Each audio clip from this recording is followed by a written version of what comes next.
y el hecho de que hayan entrado en la negociación los militares te enseñan de que el gobierno de Estados Unidos sacó la espada y la puso encima de la mesa de negociaciones. Y no te quepa la menor duda de que la extracción de Raúl Castro es mucho más fácil que la extracción de Nicolás Maduro.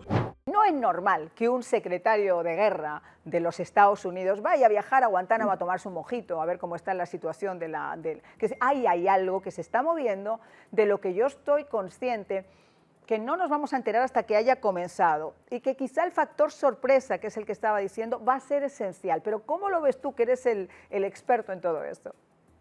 Bueno, vamos a ver. Hay algo importante en todo esto y es que Hegseth tiene el doble sombrero. Hegseth tiene el sombrero político, es parte de la administración, es miembro del gabinete, pero además es jefe del Pentágono, o sea, de las fuerzas militares. Es casi el subcomandante en jefe de las Fuerzas Armadas de Estados Unidos. Mira, esto tiene un precedente muy importante, como tú muy bien estabas mencionando, y fue la visita del jefe del Comando Sur a la base de Guantánamo a una reunión con el general Roberto Legrand. Vamos a ponerlo en contexto porque todo esto tiene una secuencia que tiene una significación muy importante. Las negociaciones empezaron en la arena política. El hijo primero, luego el nieto de Raúl Castro, con funcionarios del Departamento de Estado de Estados Unidos. Ahí la negociación era político-militar, de la parte norteamericana políticos, Departamento de Estado, con la parte militar de Cuba, el Raúl Castro o el nieto de Raúl Castro de Yevi Tray. Por experiencia, yo tengo convencimiento de que a los militares no les gusta negociar con políticos. Los militares que tienen la percepción de que ellos son más serios, son más formales en el cumplimiento de acuerdos que lo que son la parte política. La parte política muchas veces es dialéctica, retórica o cambia en medio del río, cambia de caballo y te deja ahogándote en el río. Entonces, por esa historia, los militares siempre prefieren negociar con militares. Se sigo la secuencia. ¿Qué ocurrió después de estas reuniones de Raúl Castro y funcionarios del Departamento de Estado? Que de pronto se da una reunión en la base naval de Guantánamo y asiste el jefe del Comando Sur por Estados Unidos y asiste el general Roberto Legrand por la parte militar cubana. Déjame decirte, tú sabes muy bien de que el jefe del Comando Sur no se mueve a una reunión si no es una reunión de extremo valor o importancia. Para eso tiene un staff de generales Exacto. bajo su mando, que son los que van a negociar cualquier estado intermedio. La parte cubana, Roberto Legrand. ¿Quién es Roberto Legrand? Íntimo de Raúl Castro, jefe del Estado Mayor de las Fuerzas Armadas.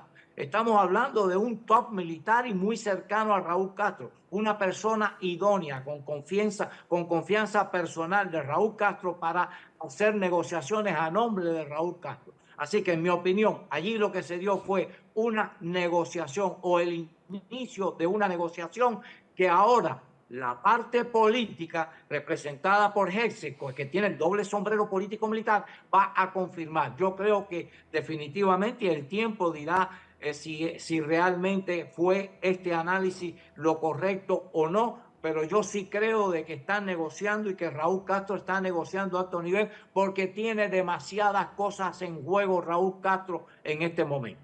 Fíjate que el propio general Arthur Garfe, con el que habíamos hablado anteriormente, yo le había hecho una pregunta, yo le dije, ¿crees que puede darse la posibilidad de esa extracción?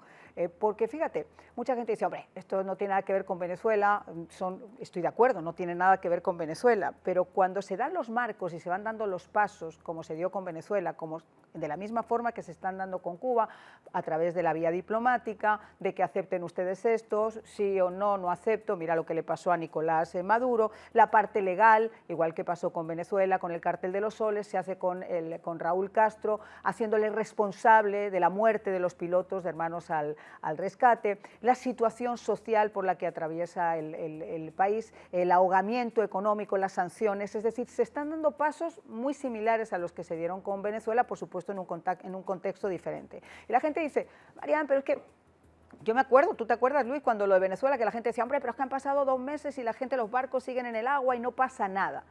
Sí pasa. Lo que pasa es que esas operaciones, para llevarlas con el rigor y la parte quirúrgica que necesitan, no se pueden llevar a cabo de un día para otro. Necesitan meses de planificación, incluso sobre el terreno.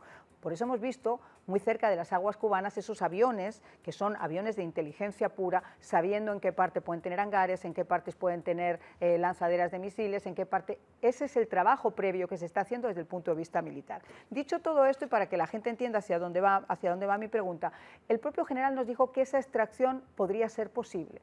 Estaban dentro de los factores que estarían posibles, porque no importa que tenga 95 años, no importa su condición. Es una baza que tiene en estos momentos el gobierno de los Estados Unidos para presionar con mucha más fuerza en esa mesa de negociaciones, porque si esas negociaciones no prosperan, esa otra posibilidad también está sobre la mesa.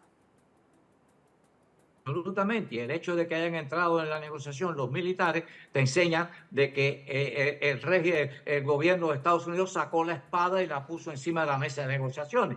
Y no te quepa la menor duda de que la extracción de Raúl Castro es mucho más fácil que la extracción de Nicolás Maduro. Nicolás Maduro estaba consciente de que eso podía ocurrir, tomó las medidas pertinentes, se fue a vivir a la base más importante o más segura de Venezuela, y dentro de la base de Venezuela creó una fortificación en su casa que tenía 48 escoltas permanentemente alrededor de él, y hasta una cápsula que creó como una válvula, como una bóveda de banco al lado de su habitación. Así que te enseña de que sí había tomado todas las medidas posibles. Tenían instalado misiles chinos, tenían sistemas de radares rusos, y suponía Maduro de que esos son los más sofisticados que existen en el mundo fuera de Estados Unidos, y por lo tanto los tenía instalados y que estaba muy seguro. Y a lo mejor las Fuerzas Armadas de la dictadura se creen que ellos también tienen grandes medidas de defensas militares para evitarlo. Es tontería. El caso, como tú muy bien lo mencionaste, de Nicolás Maduro en Venezuela demuestra de que el momento en que Estados Unidos quiera capturar a Raúl Castro lo va a hacer, y de que ya llegó al punto del rompimiento de la decisión, no cabe la menor duda. Ya el encauzamiento de Raúl Castro enseña claramente la espada sobre la mesa. Así que estamos en este punto ya de decisión, porque no hay mucho tiempo político. Estados Unidos y el presidente tienen un compromiso, y ese compromiso tiene un término. Y yo creo que sí. No, disculpa, y hay una fecha que además es clave, 26 de julio. O sea, para un presidente que además es muy simbolista, el 26 de julio, si no recuerdo mal, es el día en el que estarían celebrando su inicio de su reinvolución, y yo creo que podría ser un momento perfecto, porque cuando preguntas a los analistas y preguntas como al general Garfer, él siempre nos dijo, esto viene antes del verano. Claro, el verano es muy amplio, el verano no tenemos una fecha, pero sí hay fechas que de repente pueden ser simbólicas o determinantes. Y ahora te hago la siguiente pregunta, primero la del 26 de julio, ¿qué posibilidades habría de utilizar ese simbolismo para que antes de que llegue esa fecha esto estuviera finito, concluido? La otra que te quería preguntar es sobre la posibilidad de una implosión social. Porque fíjate, el 11 de julio la gente perdió el miedo, salió a la calle, se infringió esa herida abierta todavía al régimen, por muchas curitas que se ponga, pero obviamente se frustró porque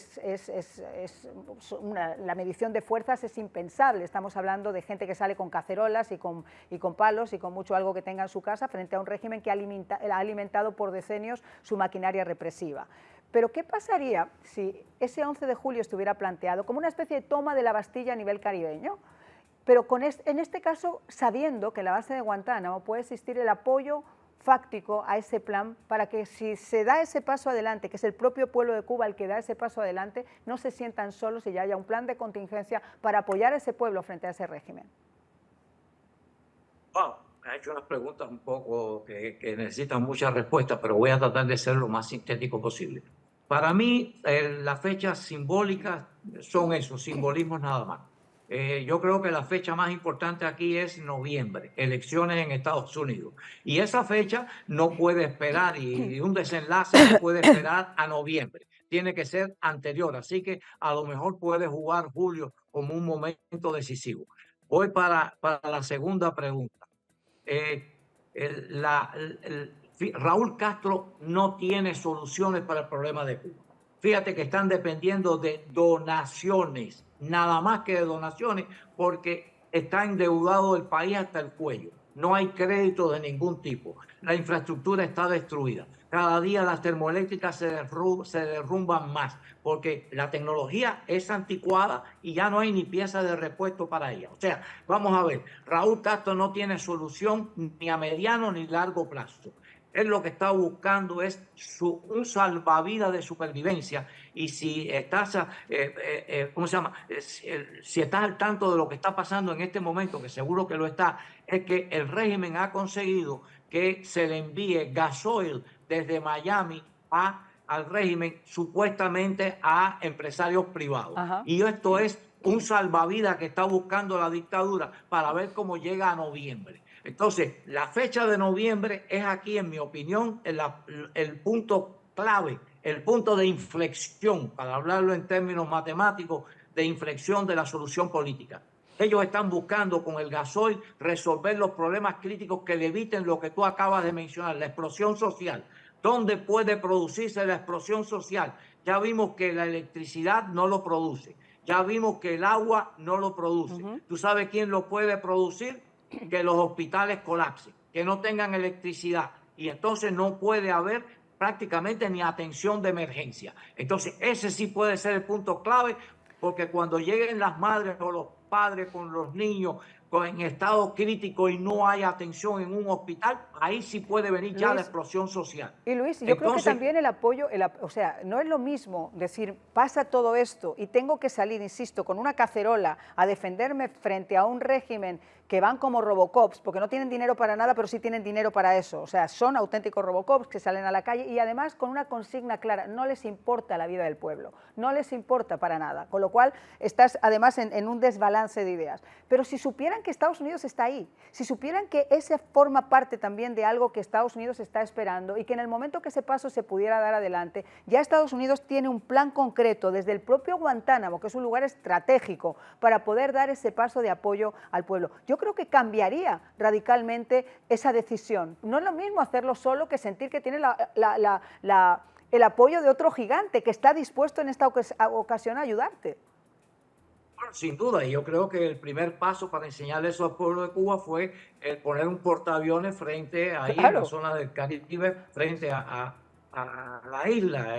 El Nimitz está ahí precisamente. El Nimitz ya lo iban a desmantelar. Estaba en California para ser ya desarmado. Y le han dado la vuelta a toda Sudamérica porque el Nimitz no puede pasar por el canal de Panamá, no tiene calado para eso. O sea, el canal de Panamá no lo permite, no tiene calado. Y tuvo que dar la vuelta por allá abajo, por toda Sudamérica, y se acaba de reabastecer en Brasil. Yo acabo de hablar hace 3 días con un diputado brasileño en Bruselas y me estuvo diciendo que paró en la ciudad de él. Allí fue donde se reabasteció el Nimitz, y se reabasteció de todo para operaciones. No se reabasteció para un viaje, porque ya te repito, lo iban a desmantelar. Así que lo han reactivado para una operación, y el reabastecimiento indica que va a haber una operación, y si ha parado frente a Cuba es para una operación.